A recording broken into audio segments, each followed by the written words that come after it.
Hello there, I'm Presley, and today I will be going over the events and giving my overall thoughts of episode 17 of the Bleach TYBW Blood War.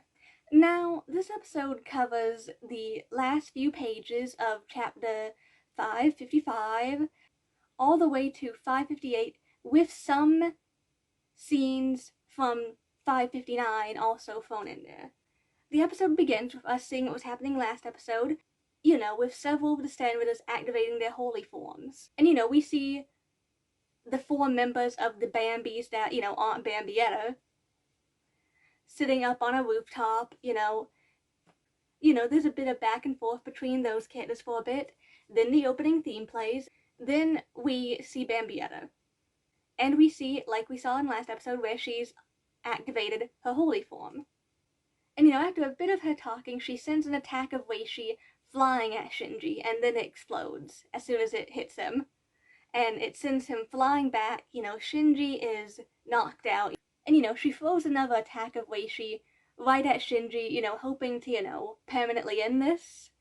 However, once the dust clears from the explosion, we see where Captain Konomura has stepped in to shield Shinji from the blast. Of course, we also see Momo appear right behind where Bambietta is standing, She thinks for a moment that she'll be able to stop Bambietta's attacks with her Shikai, but, Konomura is quick to move her out of the way of the attack and explains to her that she isn't going to be able to use her Shikai to block these attacks. We have Bambietta explaining how her Swift technically works, stating that she isn't firing Weishi bombs at people. The things that she fires her Weishi into becomes bombs. And we see her fire another attack at him. And this time we see it break the armor and helmet he's been wearing. And we see his form.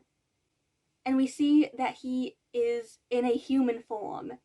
And, obviously this confuses Bambietta.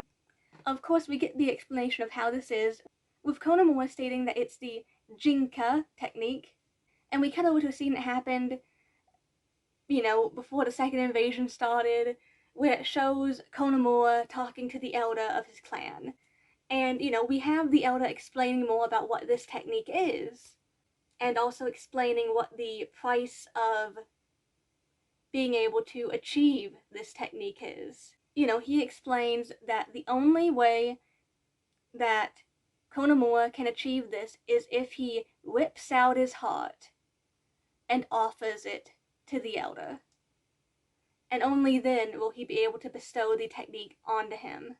So we see Konomura plunging his hand into his chest. We cut back over to the current battle going on. Konomura tells Momo to take Shinji and leave, to try and get Shinji somewhere where he can get medical treatment. With that, we have a bit more back and forth with Bambietta and Konomura, and then ultimately Konomura does unleash his Bankai. And, he explains that his Bankai is a type of Bankai that is armor that's had life breathed into it. However, the current version that is on display of his Bankai has discarded its armor. It is now only exposing his spiritual pressure and power. Of course, Bambietta is confused by this. She doesn't really get this, because she was in possession of this Bankai just not too long ago, and she knows that whatever happens to it happens to the person that possesses it. And, we can see his Bankai take a swing at Bambietta. We see her move out of the way a bit, and we see her fire another blast where we see it fully take off the last bit of armor he had covering right over where his heart would be. However, instead we see the hole where he has torn out his heart. And Konomura states that because he's entered this form now, because he is sacrificed, given up his heart in order to achieve this, that as long as he is in this form, Bambietta cannot kill him. And we see Bambietta firing more blasts of Hoishi at Konomura, you know, she's panicked. She doesn't know what to do in this moment. And finally, his Bankai swings down, sending one of her large blasts of Reishi flying back to her, and it connects with her, and it explodes. It sends her flying back. And after this, we cut back away to the Elder, where we have him talking a bit, and we have him state that he is very proud of Sajin Konomura. We cut back to the battle. We can see Bambietta. She's defeated. She's being just tailed through the sky. It's done.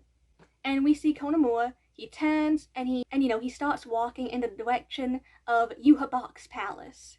However, the technique reaches its limit before then, and we see Konomura pay the price for using this technique.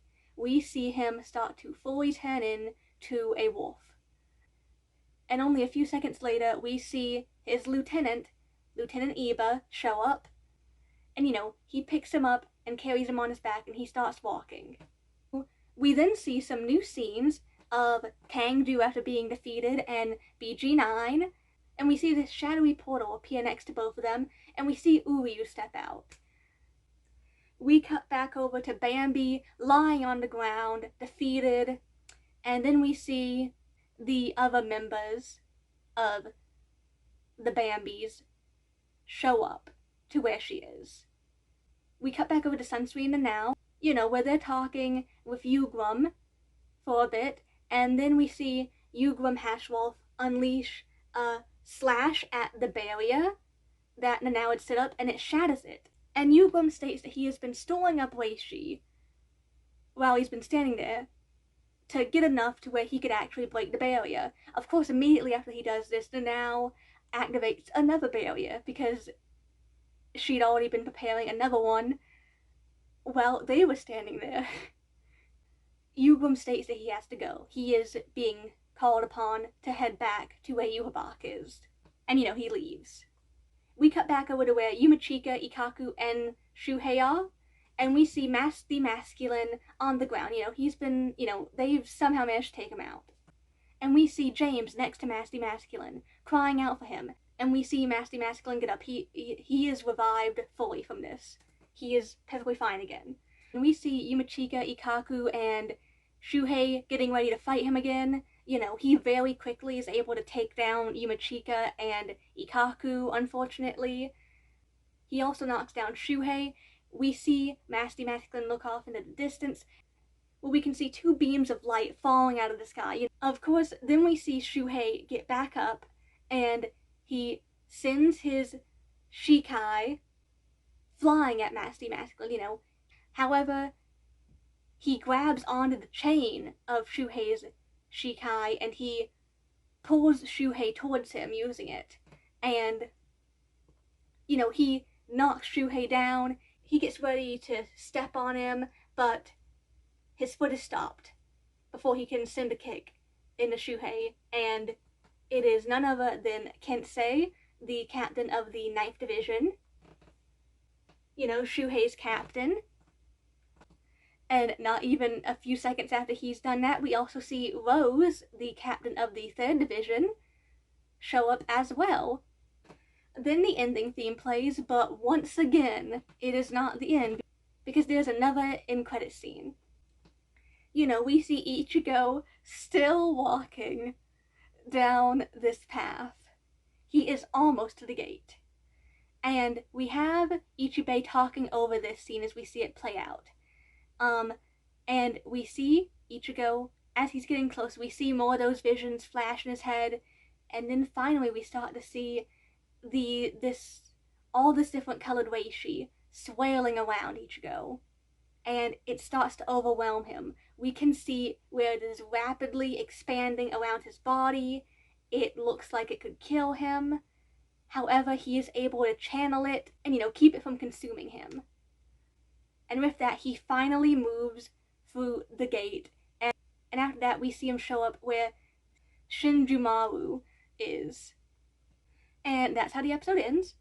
The ending poem for this episode is, of course, by Rose, the captain of the 3rd Division. So, you know, it's another new poem. Love how they add new poems every now and then. It's always a delight. Now, honestly, I really liked the pacing of this episode. I thought it was really great. I loved seeing Konomora's fight. And it's also a really great send-off to the character, I think. But yeah, overall, I love this episode. I am really excited for next week's episode as well. And I think that this is where I'm going to end the review. Thank you for watching. I hope you have a fantastic week. I will see you in the next video. Bye!